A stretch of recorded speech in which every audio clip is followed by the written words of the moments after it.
At naniniwala po ako na kasama ang mga mamamayan ng ikalawang distrito ng Antipolo ay tutuldukan na natin ang katiwalian na nangyari doon sa aming lungsod. Sir, Attorney, Teka lang, mga ano kayo saglit lang to, attorney, isang minuto lang. Mensahe po sa bago-bago lamang na balita ay pumanaw nga ang kapatid ni dating Pangulong Rodrigo Duterte. Mensahe niyo po. ay nalulungkot po kami siyempre sapagkat hindi lamang ito isang malaking trahedya ng pamilya, ngunit sa ginawa nilang kabulastugan kay Pangulong Duterte, siyempre ay nalulungkot siya roon at hindi man lamang niya madalaw yung wake o yung burol ng kanyang kapatid, hindi siya makapagpugay for the last time at siyempre mag-isa siya roon at wala siyang kasama sa kanyang dalamhati. At alam niyo po, aside from yung flood control scam nitong pamahalaan ni Marcos Jr., ang hindi natin mapatatawad sa ginawa niya ay yung ginawa niyang pagkidnap kay Pangulong Duterte, sapagkat hindi po lamang si Pangulong Duterte ang kanyang kinidnap. Kinidnap niya ang pag-asa ng Pilipino, kinidnap niya ang dignidad ng Pilipino at ang ating kasarinlan, at ngayon po ay katawa-tawa po ang lagay ng Pilipinas sapagkat pinababayaan natin kunin ng banyaga ang sarili nating mga mamamayan na hindi man lang natin ipinaglaban, bagkus ay kusa pa nating ibinigay. Okay, thank you. Yun nga ang sinasabi natin, lahat ng investigasyon ay moro-moro lamang sapagkat nililihis nila sa tunay na issue. Kita nyo, di ba? Kinukutya nga si Vince Dizon, lahat pinupuntahan niya. Pati sa Davao, doon siya naghahanap, wala naman siyang mahahanap doon. Ilocos Norte ang tinuturo ni Manong Chavit, hindi naman nila pinupuntahan. Bicol, hindi nila pinupuntahan. Bulacan, anong ginagawa ngayon sa Senado? Yung Blue Ribbon Committee. Sinasabi nila may 3 senador silang idadawit. Tuwing papunta ang yung daan na tatahakin ng investigasyon kay Martin Romualdez ay nililihis po ni Ping Lacson. Anong gagawin ng BRC? Maglalabas sila ng preliminary report, 3 senador ang idadawit nila. Bakit? Sapagkat yung mga senador na yon ay ang malaking posibilidad na bumoto for acquittal of VP Sara. Nire-raid na nila ang Senado, ninyo-neutralize na nila ang mga senador na hindi kampi sa kanila para ang matira yung kampi lamang sa kanila. Obvious naman eh. Kita nyo, ang dami nagsasabi kay Martin Romualdez, yun na lang pag-aari ni Martin Romualdez sa Spain. Nilabas na ng mga pahayagan kung sinong maaring dami o mga front doon sa pag-aari na yun. Pinatawag ba ni Ping Lacson? Wala. Maglalabas sila, si Cheese, si Joel Villanueva, si Jinggoy, sapagkat yun ang mga alam nilang boboto against the impeachment of VP Sara, against the conviction of VP Sara. Alam na natin eh. Talagang they are setting the stage. Sir, maiba naman po tayo, sir. Yung tinanggap ni Rizal niya, nakasuhan kayo, dan ngayon po nagsalita na yung korte na wala namang basihan ang kaso laban sa Hindi pa naman korte, DOJ. Hindi na umabot sa korte. Oo. So, hindi po ba siya nag-apila, sir, after ginang ng DOJ? Ay, hindi. Meron pa naman siyang MR. Pero kung ako sa kanya, mag-concentrate na lang tayo sa governance. Huwag na nating ipakita sa taong bayan na unang-una, itong kaso nito ni Rizal Ontiveros ay nakakatawa. For 2 reasons. Number 1, yun nga, di ba sinabi na rin sa desisyon, hindi ka pwedeng maging masyadong sensitibo kung ikaw ay nasa government. Ikaw ay public servant. Kasama yan yung kritisismo. Number 2, Madam Risa naman, hindi ka ba iinis sa sarili mo? Noong 2022, nag-file ka ng bill para i-decriminalize ang libel at cyber libel. Sabi mo, ginagamit itong kasangkapan ng mga public officials para iharas ang mga media men. Pagkatapos yung same law na gusto mong mawala na, mapawalang bisa, yun ang gagamitin mo laban sa amin na nakikriticize sa'yo. Hindi ka ba nahihiya sa sarili mo yan? So tumigil ka na. Ha? Oo. So At alam mo, kasama sa criticism yan, wag magpakatotoo tayo sa sarili natin na kung ayaw natin yan, ayaw natin yan. Hindi yung kapag sa iba, okay yan. Pag sa'yo, hindi okay yan. Yung batas, di ba? Ito lang, Sir, di ba malapit na pala gaganapin yung eleksyon, special election ito, nung pumanaw na, kumbaga papalitan, ano? Okay, kayo po ang lalaban doon sa lugar ho na ito. Ano pong opinion po ninyo? Mayroon po kaming special election ngayong March 14 sa 2nd District ng Antipolo, kung saan namaya pa si Congressman Romeo Ako. So ang opinion po natin dito, ilalaban po natin ang lalong-lalo na yung issue sa katiwalian na nangyayari ngayon.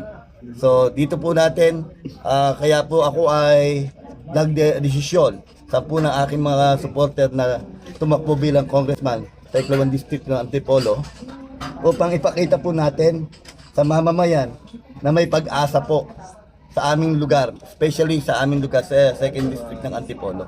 At naniniwala po ako na kasama ang mga mamamayan ng 2nd Distrito ng Antipolo ay tutuldukan na natin ang katiwalian na nangyari doon sa aming lungsod.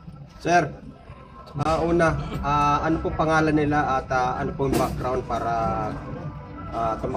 tumakbo po kayo as a congressman? Ako po si Red Llaga, isang negosyante sa 2nd Distrito ng Antipolo, pamilyado at kasalukuyan po na isa sa mga lumalaban kasama ng ating mahal na Pangulo PRRD at ating Vice President Sara Duterte doon sa aming lugar sa lungsod ng Antipolo. Sir, sino pong posible na makakalaban nyo dito?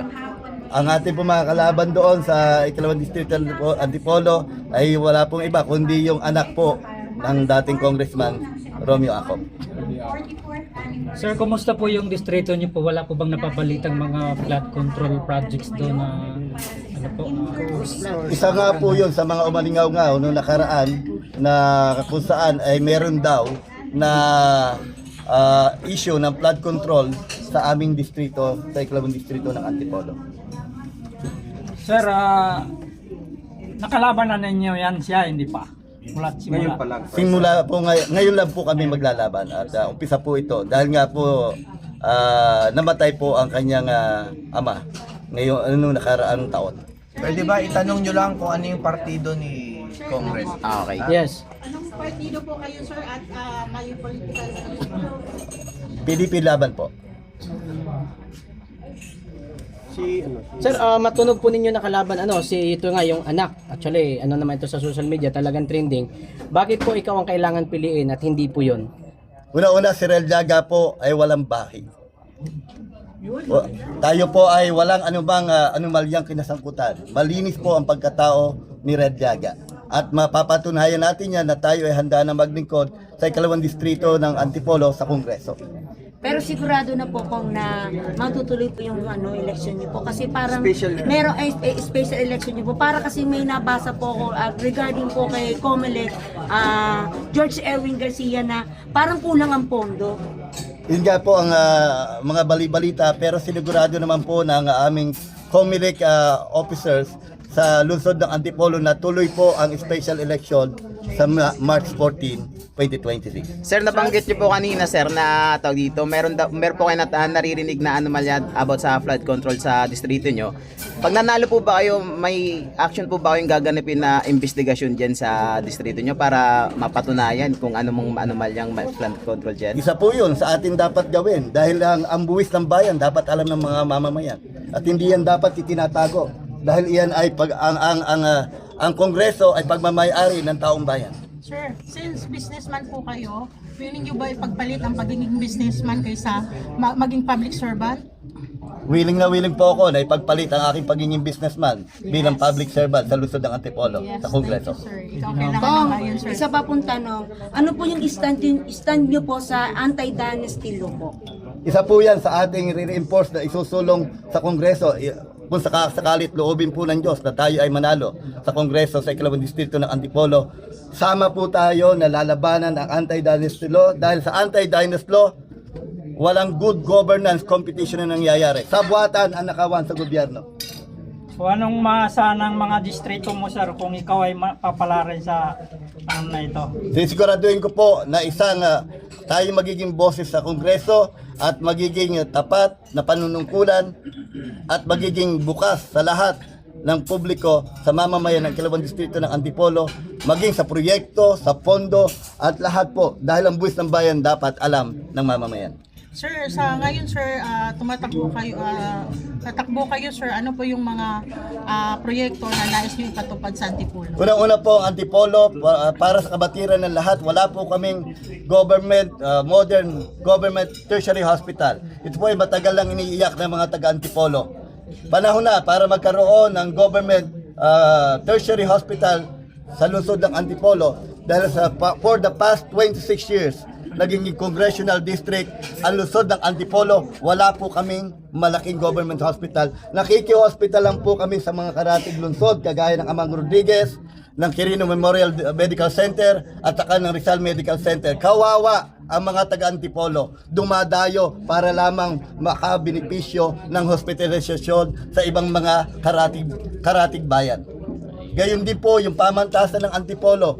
Kami po ang malapit sa lungsod kung saan 15 minutes lang ang layo namin sa NCR, wala po kaming maayos na pamantasan doon. Meron man, pero maliit at hindi sasapat para maging sulit ang mga mamamayan, lalo-lalo na po ang mga kabataan na sila po ay makapag-aral ng maayos. Kulang po sa opportunity ang mga kabataan sa mga kurso na dapat sana ay kanilang mapakinabangan. Kaya iniiyak na po ng 2nd Distrito ng Antipolo na panahon na para magkaroon ng pamantasan ang lungsod ng Antipolo. At ganun din po, isusulong natin ni Congressman Red Llaga na magkaroon po na maging parehas na po ang minimum rate sa NCR sa amin sa lungsod ng Antipolo. Dahil parehas din namang manggagawa. Bakit may discrimination? Bakit sa Maynila ang minimum ay ito? Bakit sa Antipolo, ito ang minimum wage namin? Sabi po ng ating mga kababayan sa lungsod ng Antipolo, parehas po kami napapagod. Parehas po kami nagagastusan. Ang hindi lang po parehas, kulang po ang aming sahod at kulang po ang aming take out at pambili po namin ng aming pangangailangan at pagbigay po namin sa aming pamilya. Pareho lang din ang presyo. Thank you po. Thank you. Maraming salamat po. Welcome po. Inasahan po namin kayo, sir. Yan. Salamat po. Salamat po sa inyo.